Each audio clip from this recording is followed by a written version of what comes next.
فرض نہیں کیا ہے۔ بس اس تمہید کے بعد اب میں شروع کروں گا استقبال رمضان کے ضمن میں روزے کی حکمتیں کیا ہیں، اس کے احکام کیا ہیں۔ نمبر 1، شریعت محمدی میں روزے کی تدریجی فرضیت۔ یہ جو تمہیدی مضمون ہے اس ضمن میں وہ بہت اہم ہے۔ پہلی بات یہ جان دیجئے کہ اہل عرب جو ہیں، قریش بھی، اہل مکہ اور قریش کے تابع بقیہ تمام بنی اسماعیل بھی، اور ان کے تابع جو بھی عرب میں دوسرے قبیلوں کے لوگ تھے کہ جو عربی تھے اور مشرک تھے، وہ سب اس کے اندر مراد ہیں۔ تو فرمایا گیا کہ ان لوگوں میں روزے کی عبادت معروف نہیں تھی۔ یا تو یہ ہے کہ حضرت ابراہیم علیہ السلام کے زمانے میں روزے کی عبادت تھی ہی نہیں، کیونکہ یہ لوگ اپنے قول کے مطابق ملت ابراہیم پر تھے، لیکن یہ ہے کہ بہرحال روزے کی عبادت سے ناآشنا تھے۔ کیا وجہ ہے یہ ہم نہیں جانتے۔ آپ کو معلوم ہے نماز سے وہ واقف تھے، اگرچہ اس کا حلیہ انہوں نے بگاڑ دیا تھا، تالیاں بجاتے تھے، سیٹیاں بجاتے تھے یہ، لیکن نماز کہتے تھے اسے نماز۔ طواف سے وہ واقف تھے، اگرچہ اس کے ضمن میں اتنی گھناؤنی حرکت بھی کی تھی۔ گزارش ہے اگر آپ ہمارے چینل پر نئے ہیں تو سبسکرائب ضرور کریں اور ڈاکٹر اسرار احمد رحمت اللہ علیہ کے لیے سورہ فاتحہ پڑھ کر کامنٹ میں آمین لکھنا نہ بھولیں۔ شکریہ۔ کہ مرد اور عورتیں وہ بالکل برہنہ ہو کر طواف کرتے تھے تو اسے بہت فضیلت والی بات سمجھتے تھے، بہت خدا رسیدگی کی بات سمجھتے تھے کہ کامل برہنہ ہو کر طواف کیا جائے، لیکن بہرحال طواف تھا۔ اسی طرح قیام عرفہ، قیام منی یہ بھی موجود تھے۔ تو حج کے بھی بہت سے ارکان جو ہیں وہ ان کے ہاں معروف تھے، اور ویسے خیرات و صدقات، چاہے زکوٰۃ ایک خاص نظام کے تحت نہیں تھی، لیکن زکوٰۃ و صدقات، بھوکوں کو کھانا کھلانا، یہ ان کے ہاں اعلیٰ اقدار میں یہ چیزیں شامل تھیں، اخلاقیات کے اونچے مقامات میں۔ کہ صوم کا ان کے ہاں قطعاً کوئی ذکر نہیں تھا، روزے کی عبادت جو ہے ان کے ہاں بالکل نہیں تھی۔ البتہ صوم کا لفظ موجود تھا، یہ لفظ وہ استعمال کرتے تھے اپنے گھوڑوں کے لیے، روزہ رکھواتے تھے گھوڑوں کو۔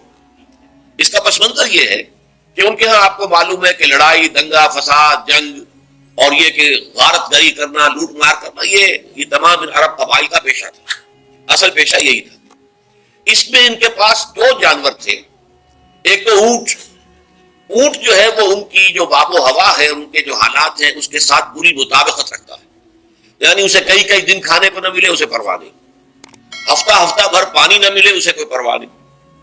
اس اعتبار سے دھوپ کی کتنی ہی جو ہے تپش اونٹ کو کچھ نہیں کہتی، لیکن یہ کہ وہ سست رفتار جانور ہے۔ لڑائی کے لیے، جنگ کے لیے، خاص طور پر غارت کری جہاں کرنی ہو، جہاں جا کر گویا کہ ڈاکہ مارنا، پھر دوڑنا ہے، بھاگنا ہے، واپس جانا ہے، تو انہیں گھوڑے کی ضرورت ہوتی تھی جو سریع الرفتار ہے، لیکن گھوڑے میں یہ اوصاف نہیں تھے۔ وہ بھوک کو برداشت نہیں کر سکتا، مزمحل ہو جائے گا، وہ پیاس کو برداشت نہیں کر سکتا، مزمحل ہو جائے گا، وہ دھوپ کو برداشت نہیں کر سکتا، مزمحل ہو جائے گا، اور اگر یہ گھوڑا مزمحل ہو جائے تو سوار کا کیا حشر ہوگا، وہ آپ اسے اندازہ کر لیجئے کہ اصل میں تو پھر ہلاکت سوار کی ہوگی۔ اس لیے وہ اسے تیار کرتے تھے جنگ کی صعوبتوں کو برداشت کرنے کے لیے۔ اس کا دانہ پانی بند کر دیا، اور اس کا منہ جو ہے وہ عرب بدو جو ہوتا تھا خود تو اپنا چہرہ اور سر لپیٹ لیتا تھا کپڑے کے اندر جب وہ چلتی تھی۔ ان کے یہاں باد سموم، تیز آگ جیسی ہوا جو ہے جس کے اندر ریت کے ذرات بھی ایسے ہوتے تھے گویا کہ کسی پہاڑ کی جو ہے اس کے اندر کی ریت جو ہے وہ چلی آ رہی ہے، تو گھوڑے کا رخ ادھر کر کے کھڑے کر دیتے تھے اس کو، خود اپنے منہ پر ڈاٹا باٹا باندھا ہوا اپنی حفاظت کے لیے، تاکہ اس کے اندر دھوپ کی سختی برداشت کرنے کی عادت پیدا ہو جائے، پیاس کی برداشت کرنے کی عادت پیدا ہو جائے، بھوک کو برداشت کرنے کی۔ اس کو کہتے تھے صوم۔ صوم کے لفظی معنی رک جانا۔ اب یہ کھانے پینے سے رکا ہوا ہے، اور یہ دھوپ کی سختیاں برداشت کرنے کے لیے دھوپ کے اندر، اور وہ جو آتی تھی وہاں پہ باد سموم، اس کے اندر بھی اس کا سامنا کرنے کے لیے تیار ہے۔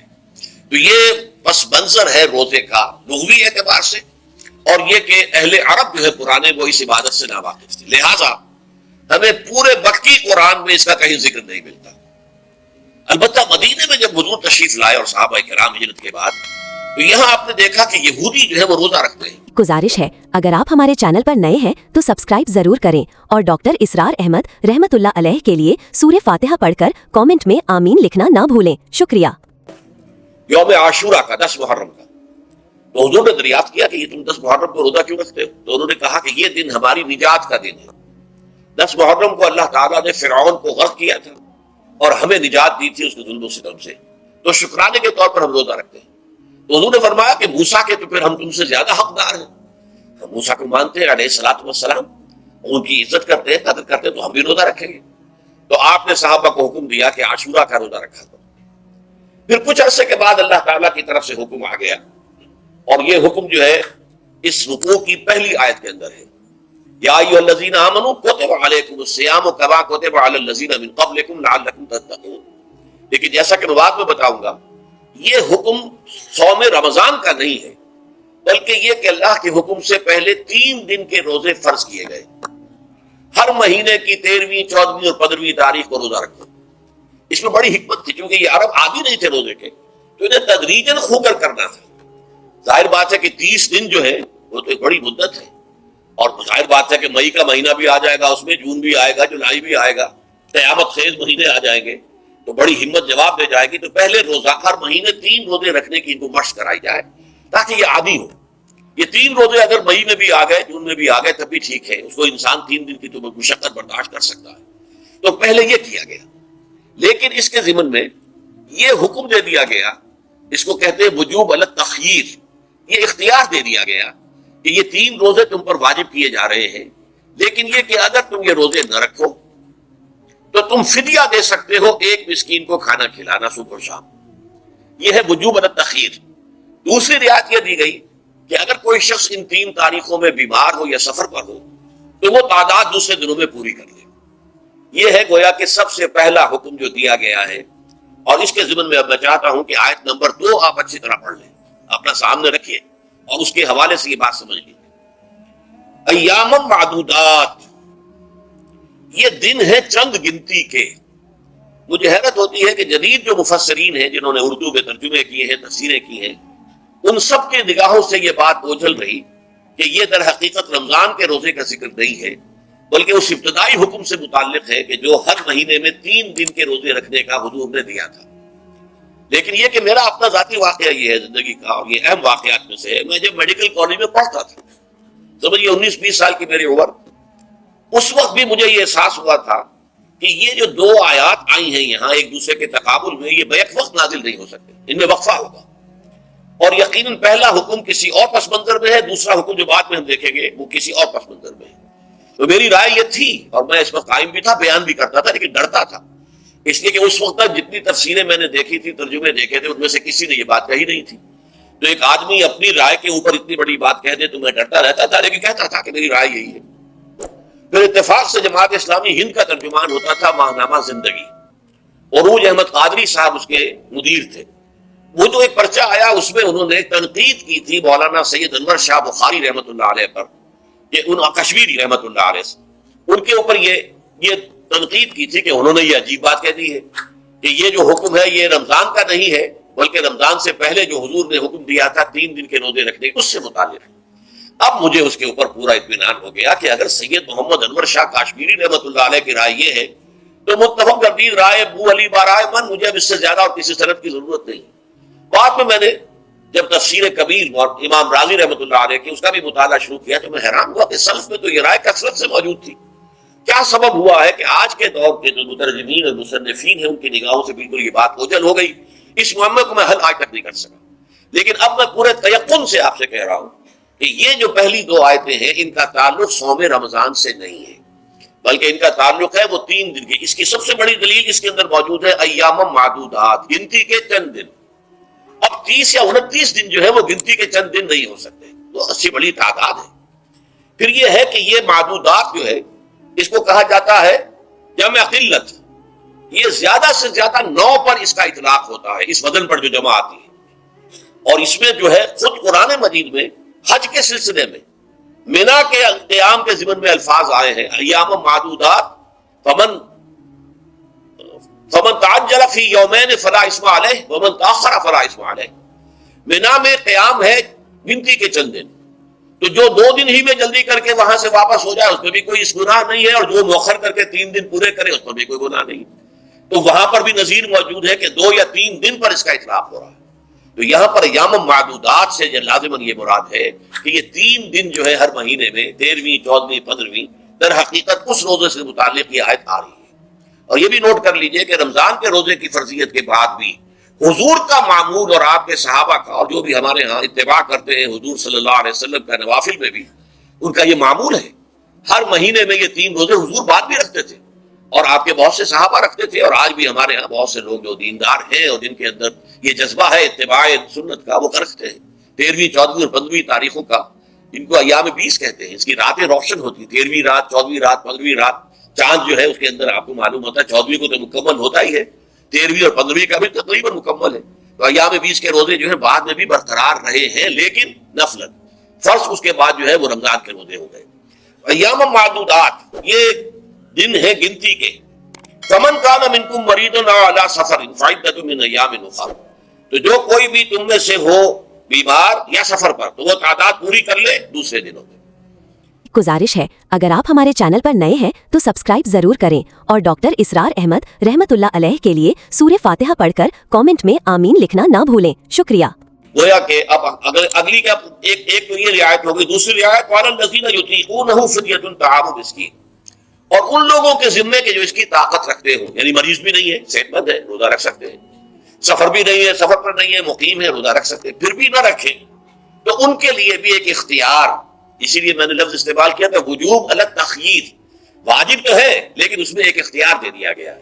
وہ اختیار کیا ہے؟ فدیۃ طعام مسکین، تو پھر یہ ہے کہ ایک مسکین کو کھانا کھلا دینا۔ فدیہ کہتے ہیں کسی چیز کا بدل ہو جائے، جیسے کہ جنگی مجرم ہے، اس کا فدیہ ہے، گویا کہ اس کو دے کر وہ پھر آزاد ہو جائے گا، فدیہ اس کو کہتے ہیں۔ تو فدیۃ طعام مسکین، لیکن یہ ہے کہ فمن تطوع خیرا فهو خیر اللہ، اور جو نیکی سے خیر کرنا چاہے مزید تو وہ اس کے لیے بہتر ہے، ایک کے بجائے 2 کو کھلائے، 3 کو کھلائے، 4 کو کھلائے، 10 کو کھلائے، تو یہ تو ترغیب ہے، لیکن کم سے کم ایک مسکین کو کھانا کھلانا 2 وقت کا۔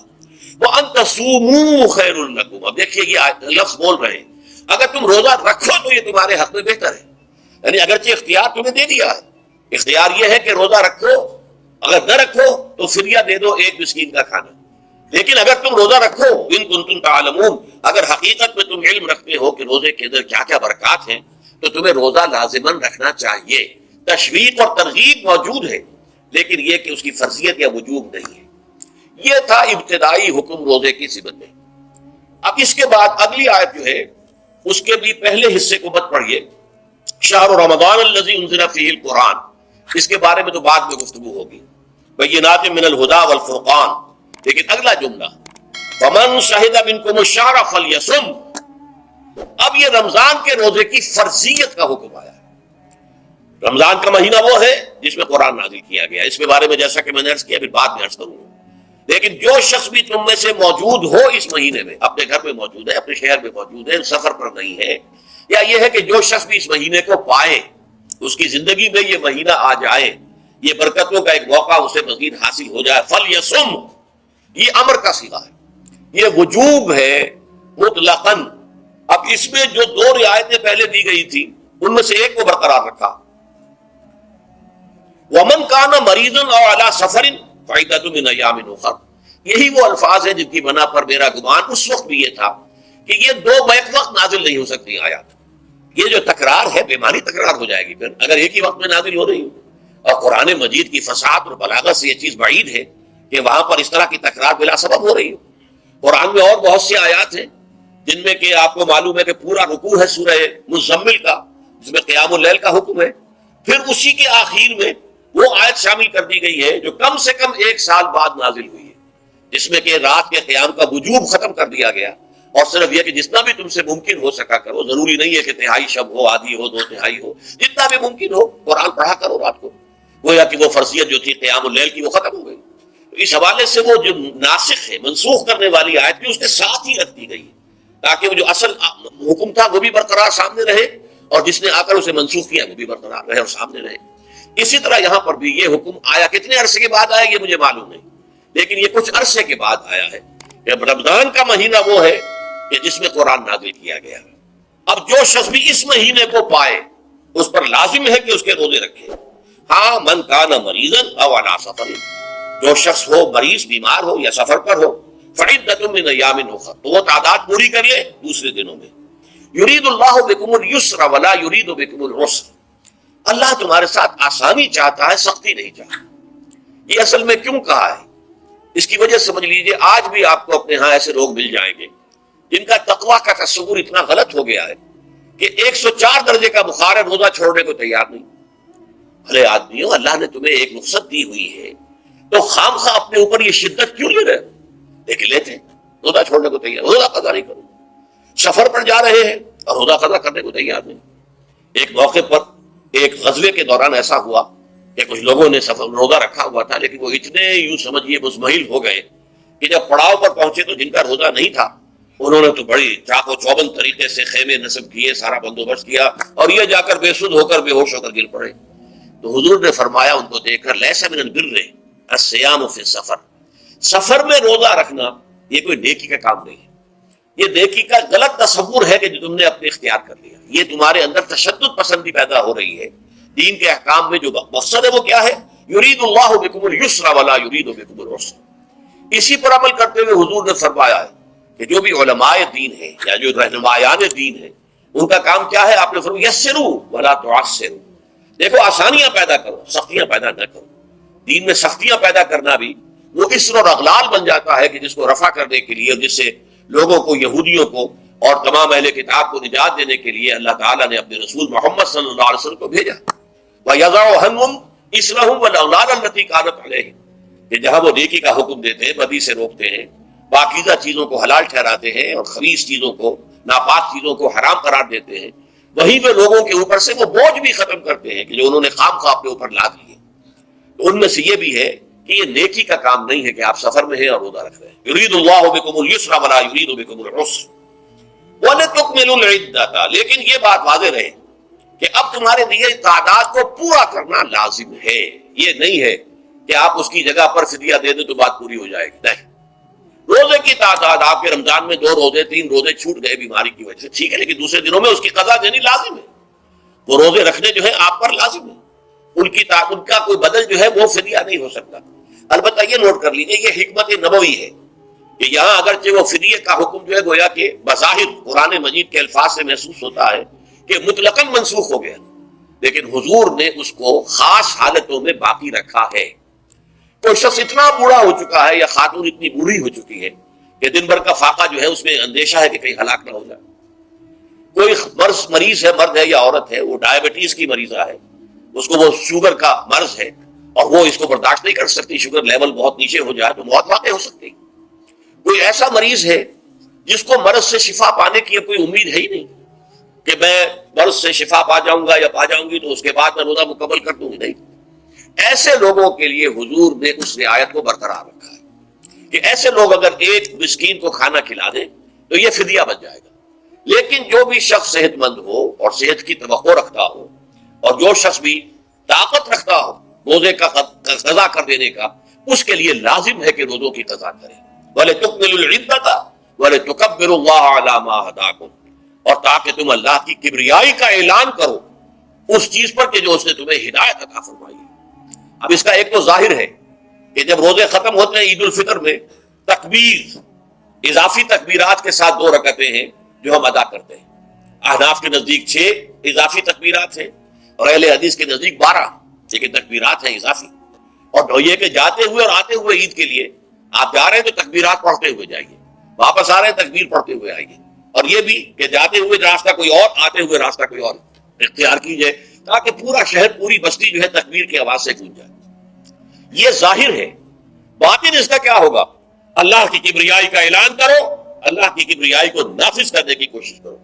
جب اللہ نے تمہیں ہدایت دے دی ہے، تمہیں اپنے دین حق سے نواز دیا ہے، تمہارا فرض ہے کہ اس کو قائم کرو، اس کے لیے جد و جہد کرو، اس کے لیے تن من دھن لگاؤ، اس کے لیے جان اور مال سے جہاد کرو۔ وَلِتُكَبِّرُوا اللَّهَ عَلَى مَا هَدَاكُمْ وَلَعَلَّكُمْ تَشْكُرُونَ، اور تاکہ تم واقعتاً شکر کرو۔ اس پر بھی گفتگو بعد میں ہوگی، یہ حکمت صوم کے حوالے سے ہے یہ لفظ۔ اس کے بعد جو ہے ایک آیت چھوڑ کر پھر اگلی 5ویں آیت پڑھیے، یہ ہے تکمیلی احکام۔ ابتدائی احکام آ گئے، نمبر 2 میں صوم رمضان کا حکم آ گیا، نمبر 3 پر ہوا کیا تھا کہ جب روزوں کا حکم دیا گیا تو چونکہ مثال آپ نے رکھی تھی یہود کی کہ یہود جو ہے عاشورہ کا روزہ رکھتے ہیں تو ہم بھی کیوں نہ رکھیں، مسلمانوں تو بھی رکھو، اس سے گمان یہ کیا گیا کہ جو احکام یہود کی شریعت میں ہے روزے کے، شاید وہی ہماری شریعت میں بھی ہے، اور ان کی شریعت میں یہ تھا کہ رات کو سو گئے تو روزہ شروع ہو گیا، اور وہ روزہ اب نہ کوئی سحری ہے نہ رات میں کے دوران کوئی میاں اور بیوی جو ہے وہ ہم بستری کر سکتے ہیں، بلکہ یہ کہ وہ روزہ صبح سے لے کر پھر جب رات کے بعد صبح آئے گی، صبح سے پھر دوپہر اور شام اور غروب آفتاب پر جا کر روزہ ختم ہوگا۔ گویا کہ کم و بیش 20 گھنٹے کا روزہ یا 21 گھنٹے کا روزہ، کیونکہ اگر غروب آفتاب کے 3 گھنٹے کے بعد آدمی سو گیا تو وہاں سے جو روزہ شروع ہوا ہے تو غروب آفتاب پر اگلے روز جو ہے وہ ختم ہوگا، تو ہو جائے گا 20-21 گھنٹے کا روزہ۔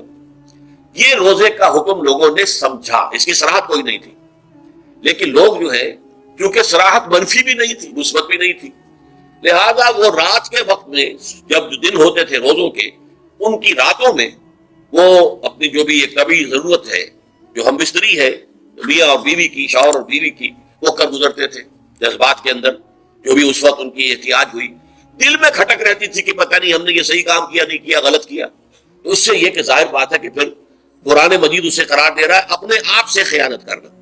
جب انسان اپنے ضمیر کے خلاف کوئی بات کر رہا ہو تو چاہے وہ بات صحیح ہے لیکن وہ اسے گناہ سمجھ کے کر رہا ہے تو اس نے تو گناہ کیا، وہ اپنے آپ سے تو خیانت کر رہا ہے۔ ایک شخص ہے وہ بکری کا گوشت کھا رہا ہے لیکن سمجھتا یہ کہ یہ سور کا گوشت ہے، تو اس نے تو سور ہی کا کھایا نا، اس نے بکری کا تو نہیں کھایا، لیکن اس نے سمجھا یہ کہ یہ سور کا گوشت کھا رہا ہے۔ تو اس حوالے سے ایک دغدغہ سا دل میں رہتا تھا، پریشانی۔ تو اب جو یہ 5ویں آیت ہے، طویل ترین آیت ہے اس سلسلے کی، اس میں روزے کے تکمیلی احکام آ گئے جو ابدی ہیں، آج تک قائم ہے اور قیامت تک قائم رہیں گے۔ فرمایا احل لکم لیلۃ الصیام الرفث الی نسائکم، اے مسلمانوں روزے کی راتوں میں تمہارے لیے حلال کر دیا گیا ہے اپنی بیویوں سے اپنی خواہش کا پورا کرنا۔ رفث الی نسائکم ہن لباس لکم وانتم لباس لہن، وہ تمہارے لیے بمنزلہ لباس ہیں، جیسے لباس کے اور انسان کے بدن کے درمیان کوئی حجاب نہیں ہوتا، ایسے ہی شوہر اور بیوی کے درمیان بھی کوئی حجاب نہیں رہتا۔ ہن لباس لکم وانتم لباس لہن، اور ویسے بھی ایک معنی میں کہ جیسے لباس آپ کو گرمی کی شدت سے بچاتا ہے، ورنہ ہو سکتا ہے کہ تیز دھوپ جو ہے جو عرب میں ہوتی تھی وہ تو آپ کی کھالوں کو جلا دے، تو یہ حفاظت کا ایک ذریعہ بھی ہے۔ اسی طریقے سے شوہر کے لیے بیوی اپنی عفت و عصمت کو برقرار رکھنے کے لیے ایک ذریعہ ہے کہ کہیں حرام میں منہ نہ مارے، بیوی موجود ہے، حلال ذریعے سے اپنی خواہش پوری کرے۔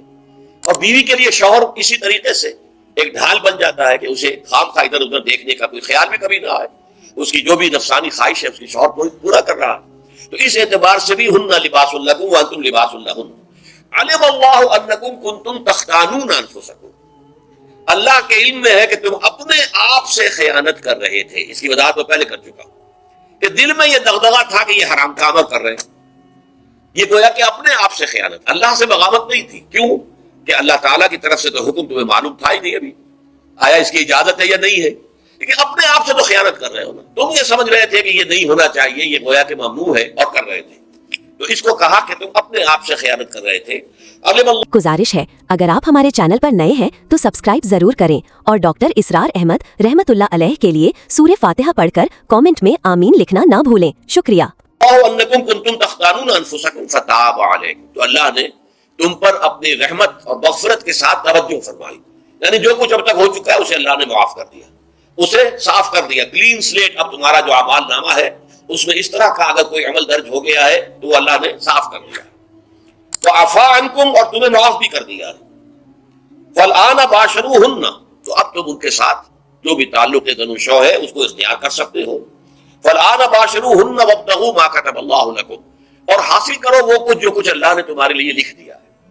یہ تعلق زن و شے سے دو چیزیں ہیں کہ جو مقصود ہیں، ایک تو سب جانتے اولاد، ہر انسان کی خواہش ہوتی ہے کہ میری نسل کا تسلسل باقی رہے، لیکن نمبر دو ایک شے اور ہے، قرآن مجید میں بیان کیا گیا، بولے تسکنوا الیہا، اس میں ایک سکون ہے، اس میں جو بھی ہے، جو بھی عمل ہے مباشرت کا، اس میں ایک اعصابی طور پر سکون کی کیفیت انسان کو حاصل ہوتی ہے، تو یہ بھی مطلوب و مقصود ہے۔ تو ما کتب اللہ لکم، تمہارے لیے اللہ نے اس میں ایک تو اولاد کا معاملہ رکھ دیا ہے اور ایک تمہارے لیے سکون، بھلے تسکنوا الیہا، تاکہ تم ان کی طرف توجہ کر کے سکون حاصل کرو۔